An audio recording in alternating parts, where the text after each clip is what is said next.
Continuamos con el segundo ejemplo. El segundo ejemplo es f de xy igual a e a la xy más 5 logaritmo natural de y.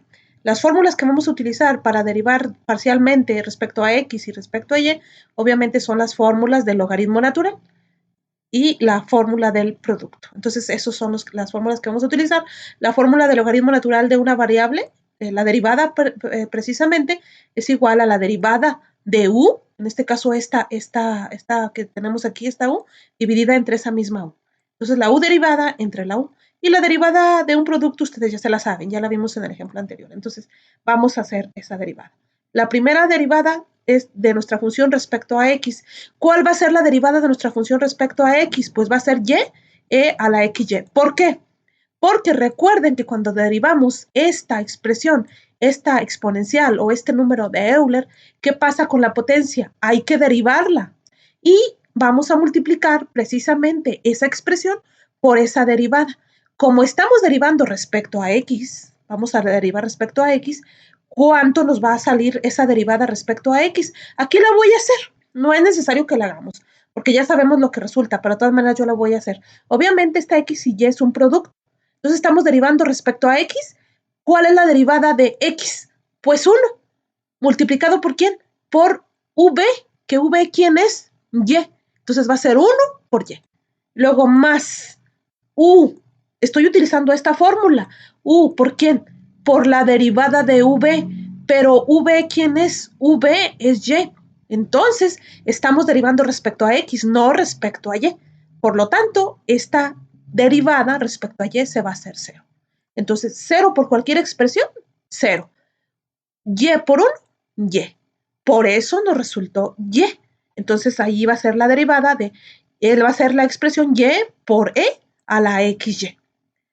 Más 5 logaritmo natural de y. Obviamente, esto para esta derivada respecto a x se va a hacer 0. ¿Por qué? Porque estamos derivando respecto a x, no respecto a y. Entonces, esta expresión se nos va a hacer 0. Por lo tanto, la derivada de nuestra función respecto a x es solamente esto. Seguimos. Ahora vamos a derivar esa misma función, pero ahora respecto a y. Respecto a y, nuevamente, miramos nuestra expresión y nos damos cuenta que ahí el número de Euler está elevado a la x por y. Entonces, al hacer la derivada de x por y, que insisto, no es ni siquiera necesario hacerlo, pero yo lo estoy haciendo, nos damos cuenta que esta es la derivada de un producto. Entonces, vamos a derivar respecto a y. Como estamos derivando esto respecto a y, esto va a ser u y esto va a ser v. La derivada de u respecto a y, ¿cuánto va a ser? Pues 0, porque estamos derivando respecto a y, no respecto a x, y esta va a ser la primera derivada que vamos a ver. ¿Multiplicado por quién? Por v, que v, ¿quién sería? Y.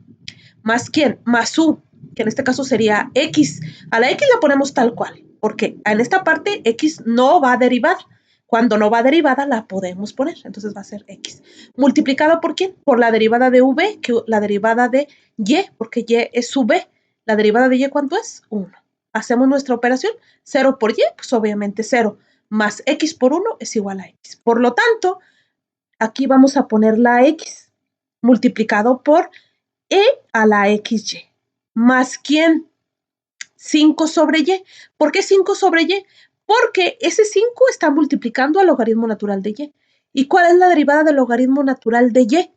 Pues la derivada de y. Nos están diciendo aquí, fíjense, la derivada de u. ¿Cuál es la derivada de y? Pues 1.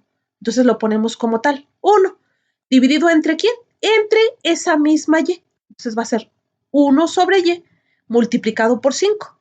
5 por 1 es 5. 5 entre y.